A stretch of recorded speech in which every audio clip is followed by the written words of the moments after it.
Batangas to here, it's 12 hours drive. Enjoy naman. Ang tip ko lang ay matagtag sa biyahe papunta dito. Walang matinong daan. 80% parang puro humps yung daan. So, yeah. Pero salit naman. Enjoy.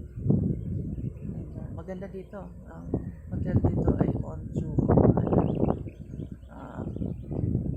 tawag dito. Mabait yung staff at saka yung rooms. Mura lang. Yung room namin laki. Parang isang bahay na yung isang na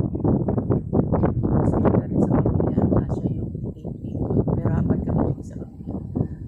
So, 8,000 lang siya. 8 compared dun sa tinulungan namin sa Batangas, 8,200. Pero yung window namin harap ng beach. Sulit na rin. Pero mas maliit siya. Kaya yun, finally a dream come true. Nakabalik dito. Last time kami